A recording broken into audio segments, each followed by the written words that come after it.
John Locke nasceu em 1632 em Brighton, nas proximidades de Bristol, Inglaterra. Estudou na Universidade de Oxford, onde ensinou grego e retórica, e se tornou censor de filosofia moral. Em 1668, foi nomeado membro da Royal Society de Londres.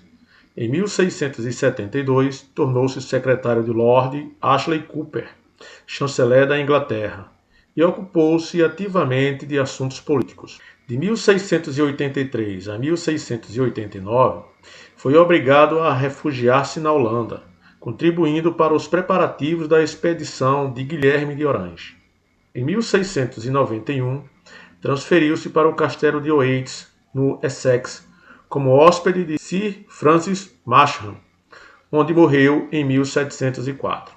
Foi o principal representante do empirismo britânico. No texto Ensaio sobre o Entendimento Humano, vai discutir de onde provém o conhecimento e como as ideias são formadas.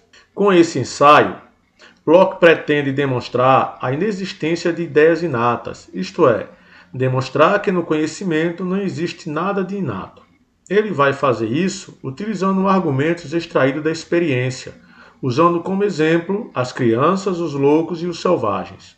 Ele vai argumentar que esses não possuem qualquer ideia de Deus nem dos princípios fundamentais lógicos e geométricos. Locke afirma que é evidente que as crianças e os idiotas não têm a menor percepção desses princípios e absolutamente não pensam neles. Segundo Locke, o ato de pensar envolve a consciência. Nesse ensaio, John Locke também vai demonstrar que tudo é aprendido com a experiência.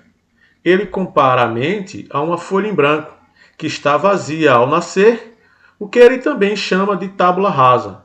E segundo ele, receberá as ideias da experiência, da prática, do mundo externo e a reflexão do indivíduo sobre si mesmo.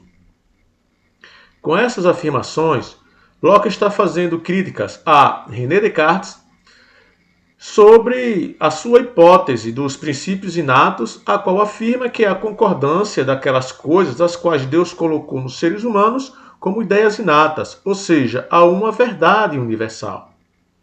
A resposta que Locke dá contra essa argumentação de Descartes é que, efetivamente, não existe nenhuma verdade universal. Segundo ele, não existe nenhum princípio sobre o qual universalmente todos os homens estejam de acordo.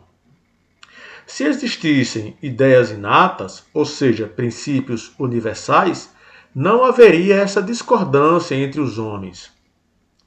O método proposto por John Locke é o empirismo crítico, que na verdade é um aprofundamento e aperfeiçoamento da ideia de Francis Bacon. Não basta apenas examinar os objetos. É preciso examinar o próprio sujeito, o seu intelecto, suas capacidades, suas funções e seus limites.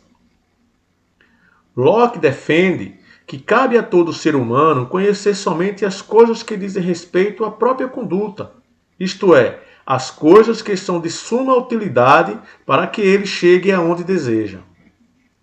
Segundo John Locke, o conhecimento nasce da experiência. Isso porque todo conhecimento nasce da experiência do mundo externo e da reflexão interior. Se reduz, em última análise, à percepção. Segundo Locke, todos os materiais da razão e do conhecimento provêm da experiência. Ela é a origem primeira do conhecimento. E isso se dá através das observações e reflexões que fazemos acerca dos objetos exteriores sensíveis e das operações interiores da nossa mente. Os conceitos gerais formam-se por abstração, a partir da percepção. Nenhum conceito geral é inato. A mente, segundo Locke, abastece-se de ideias a partir da análise de modo observativo e aprende gradualmente a empregar os nomes gerais a essas coisas analisadas e observadas. Dessa maneira, o emprego da razão torna-se cada dia mais evidente à medida que aumentam os seus materiais sobre os quais ela analisa, observa e dá nomes. A formação de convicções, de certas verdades cujo conhecimento reside na memória há muito tempo, precede a linguagem. Para John Locke, o fato de adquirirmos algumas coisas durante muito tempo, tendemos, por hábito, a confundir como inato. Segundo ele, as crianças formam uma espécie de juízo muito tempo antes de aprender a usar as palavras e antes de chegar àquelas que comumente chamamos idade da razão. O intelecto, segundo afirma Locke, não pode criar nada nem inventar ideias. Nosso intelecto pode combinar de vários modos as ideias que recebe, mas não pode, de modo nenhum, dar-se a si próprio as ideias simples, como também não pode, desde que as tenha, destruí-las, aniquilá-las ou apagá-las, por mais gênio e elevado que seja o seu intelecto. O intelecto humano, a mente humana, é como uma tábula rasa, uma folha em branco desprovida de caracteres, privada de qualquer escrita e sem nenhuma ideia, na qual apenas a experiência inscreve os conteúdos. A alma só pensa depois de ter recebido as ideias da experiência, da prática do mundo externo e a reflexão sobre si mesmo. Depois de ter recebido todo esse material unicamente da experiência, será impresso como sinais que são denominados conhecimento. As experiências são para Locke as únicas fontes do conhecimento, das quais emergem todas as ideias que temos ou podemos ter.